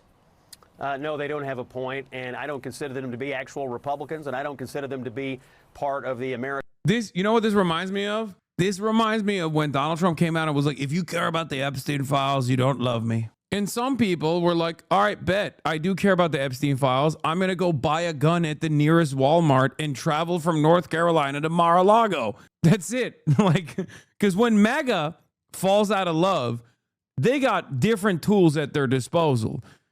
You know? Like, yeah, Democrats complain, liberals hate Donald Trump, they say orange man bad, all this and that. But when MAGA falls out of love, they want to fucking murder you. And they got all the guns. You know what I mean? Liberals won't do shit. They'll just be like, oh, this fucking sucks. This fucking sucks. This is suck. This is shitty. I hate this. I hate this. I hate Trump. I hate Trump. When MAGA's like, all right, what do you mean? Oh, I shouldn't care about the Epstein files. Okay, I do care about the Epstein files. I'm going to go buy a gun now. When Trump says the operation is proceeding quicker than planned, what he means is all my very rich friends are calling me up and screaming at me for crashing the entire global economy, and I need to stop this before they shout at me again. Israel will reply, oh, really? You want everyone to see the videos we have? Who knows which one will win? I mean, I think the part that's going to end up winning here in Operation Epic Fail is probably going to be if enough people in his own base and enough people from the wealthy constituency that he seemingly only cares about yell at him. I think eventually he's gonna have to pull out, or at least go back and be much more compliant with the Iranian state's demands. Because within the capital ownership structure, there are competing forces, right? And too much disruption is not good for them. If the market starts screaming, they're not going to like that. That or a destroyer gets sunk. If that happens, it's over, I think. George W. Bush pull out. Brother, you cannot compare this to fucking the global war on terror. One, we live in the aftermath of the global war on terror. So people are way, way less excited about going to war and doing like revenge tours. If you look at the public approval at the time, there was infinitely more public popular support for the global war on terror. Okay? People are exhausted. People don't like it. People also don't like the financial predicament that they're in currently.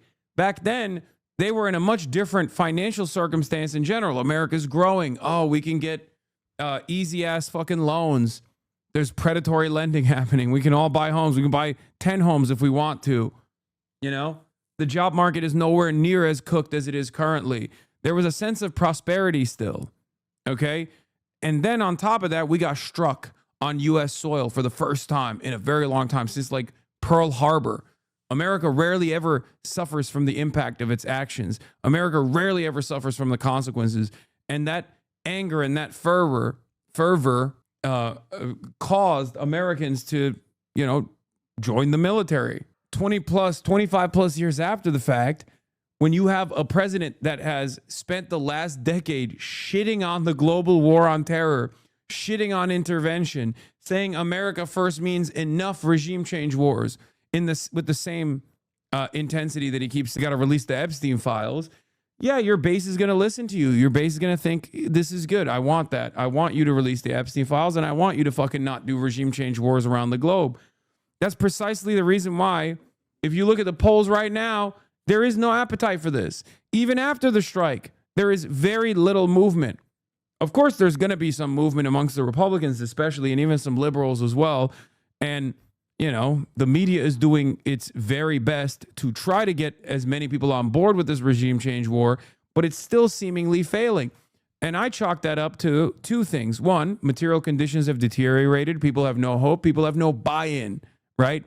People have no buy-in for American prosperity. You can't make an argument that like going and doing another like endless military quagmire is going to somehow improve their lives when they're coming out of the last 25 years thinking that didn't improve my life at all. As a matter of fact, my life got fucking way worse.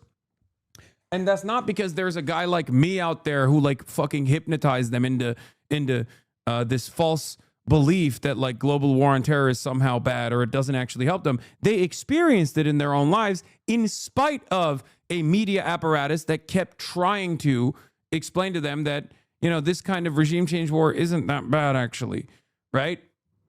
They saw it on their own. They experienced it on their own. That's why I always try to stress to people, like, my position is a commonly held position among the masses, but most people don't know how to visualize it. Most people don't know how to voice that concern. Most people don't even know what proper terms to utilize, but they just experience it. And I just happen to be the guy that is capable, if they actually pay attention to what I have to say in a charitable manner, rather than, you know, being negatively primed to what I'm saying and assuming that I'm an evil deity. When they come in here and they hear what I'm saying, they go, wait a minute, this guy makes a lot of fucking sense. He's actually speaking exactly the way I felt about this, but I did not have the proper words to communicate my desires. And that's all this is. Ethan Klein was right. Your anti-imperialist sweet talk brain washed me. Oh, your anti-imperialist sweet talk brainwashed me to be anti-Semitic. Yeah. Hasan, please don't let loser get you angry. What losers? But yeah, I think this kind of sentiment when Scott Jennings goes on CNN and says, wearing that dickhead suit, goes on CNN and says, like, you're not MAGA if you're not Israel first, is actually going to have negative consequences, especially when Trump accidentally repeats the same exact take. Or MAGA movement, to be honest with you, they are basically allied against Donald Trump on everything, whether it's foreign affairs or domestic policy. They've just become political enemies.